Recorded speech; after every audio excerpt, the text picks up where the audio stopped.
इससे पूर्व में एक वीडियो डाली है, उसमें आप उसका महात्म्य आप श्रवण कर रहे थे। इसमें इस कथा के बारे में आप सुनिएगा। मातृशक्ति के लिए ये व्रत बहुत बड़ा है। इससे पति और पुत्र की उम्र बढ़ती है। कथा इस प्रकार से है। राजा अश्वपति की यहाँ एक बेटी हुई, इसका नाम सावित्री रखा गया। बेटी के लिए दुष्यसेन के पुत्र सत्यवान को देखा गया, सगाई संबंध पक्का कर दिया गया। इतने में घूमते हुए देवर्षि नारद जी चल करके आ गए। राजा ने चरणों में अश्वपति ने वंदन प्रणाम किया, बेटी को बुलाया, बेटी ने भी प्रणाम किया। तत्पश्चात नारद जी ने पूछा, राजन बेटी सयानी हो रही है, बेटी के लिए कोई गड़बड़ नहीं देखा? राजा ने कहा, दुष्यसेन के पुत्र सत्यवान के साथ में संबंध पक्का कर दिया है।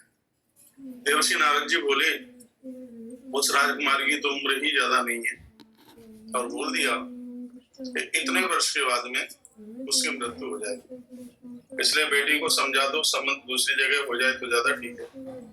बेटी ने कहा था, गुरुजी और पिताजी दोनों को बोला, तरकस का निकला हुआ बाण धनुष से छोड़ा जाता है तो वह वापस कभी नहीं आता।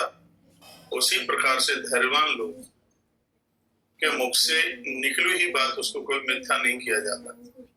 कहा, गुरुदेव भावर पड़ने के तत्पश्चात भी पति की मृत्यु हो जाए, मुझे चिंता की बात नहीं है, मेरा धर्म यही है। मेरे पिता ने जहाँ किया है और हम उसको नकारेंगे। नारद जी समय सब बता करके चले गए। समय आने पर दुष्यसेन के पुत्र सत्यवान के साथ में विवाह। राजा दुष्यसेन की संपदा, राज्य, खजाना सब लूट लिया गया था। बेचारे वो वन में अपने जीवन का निर्वाह करते थे।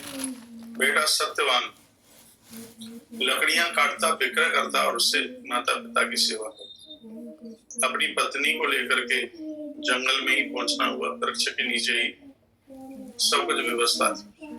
धीमे धीमे वह समय आ गया जिस दिन के लिए देवर्षि नारद जी ने कहा। आज रो पड़ी सावित्री और कहा अपने पति को, मैंने आज तक आपको कभी कुछ बोला नहीं है, आज मैं वन में लकड़ी काटने के लिए आपके साथ जाऊंगा।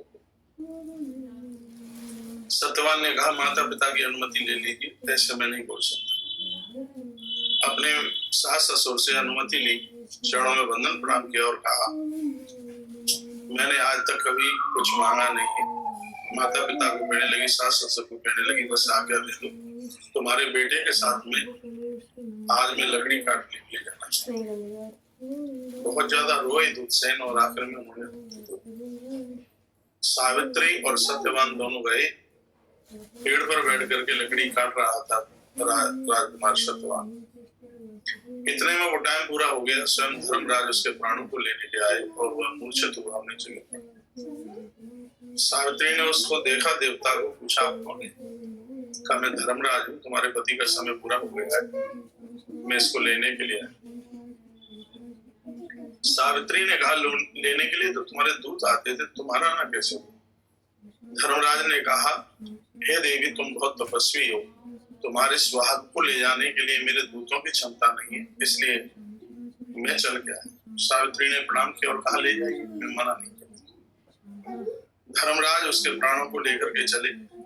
सावित्री पीछे पीछे चलने लगी। पूछा गया, पीछे मुड़ करके देखा, कहा, देवी तुम कहाँ जाती हो, तुम्हारे पति के प्राण तो नहीं मिलने। सावित्री ने कहा कि महापुरुषों ने ये कहा है, जहाँ पर महापुरुष चलते हो उनके रास्ते पर ही चलना, उसी में जी मात का कल्याण है, इसलिए हम पीछे चल रहे थे। धर्मराज इतने प्रसन्न हो गए और कहा, हे देवी, अपने पति के प्राणों को छोड़ करके तुम मुझसे जो एक वरदान मांग सके वो मांग लो। सावित्री ने त्रिवाचा उठवाई, कहा, हाँ बिल्कुल मांग लीजिए।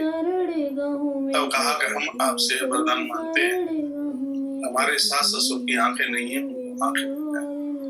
धर्मराज ने कहा, ऐसा ही होगा, सास ससुर आंखें। तत्पश्चात फिर सत्यवान को लेकर के चले। सावित्री पीछे पीछे जा रही थी। फिर मुड़ के देखा तो देवी आ रही थी। कहा, देवी तुम क्यों परेशान हो रही हो, तुम्हारे पति के प्राण तो मिलने वाले नहीं, क्यों पीछे पीछे चल रही हो? सावित्री ने कहा, ऐसा सुना गया है, जहाँ पर महापुरुष रहते हैं वो स्थान किसी बहुत बड़े तीर्थ से कम नहीं होता। हम तो जहाँ आप रहते हैं उस स्थान को मत्था टेकने के लिए जा रहे हैं, धर्मराज इतने प्रसन्न हो गए और कहा, देवी पति के प्राणों को छोड़ करके तू एक वरदान जो हमसे मांगे।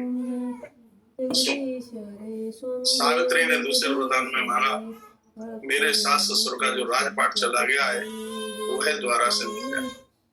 कहा यही होगा। तत्पश्चात उधर राजपाट मिल गया, जिस राजा ने उन्हें जीता था उसने वापस कर दिया। तत्पश्चात धर्मराज चले, सावित्री पीछे पीछे जा रही थी। फिर मुड़ के देखा, कहा देवी तुम क्यों परेशान हो रही हो, तुम्हारे पति के प्राण तो वापस होने वाले नहीं। सावित्री ने कहा कोई बात नहीं, मैं इसलिए पीछे चल रही हूँ। महापुरुषों की सेवा बड़े भाग्य से मिलती है। जहाँ आप रहते हैं वहां मैं लोगों की सेवा करूंगी कुछ दिन। इतने प्रसन्न हो गए धर्मराज और कहा, बेटी देवी एक वरदान तुम हमसे और कोई मांग लो, अपने पति के प्राणों को छोड़कर जो मांगोगी हम देंगे। सावित्री ने कहा कि मेरे कोई भाई नहीं है, ये वरदान दे दो कि मुझे 100 भाई मिले। धर्मराज ने कहा ऐसा ही होगा। ये कह करके चल पड़े। शेयर करें। राधे राधे। वीडियो अच्छी लगी तो लाइक करें, शेयर करें, कमेंट करें। हर हर महादेव, घर घर महादेव। श्री शिवाय नमस्ते। राधे राधे। जय श्री कृष्ण।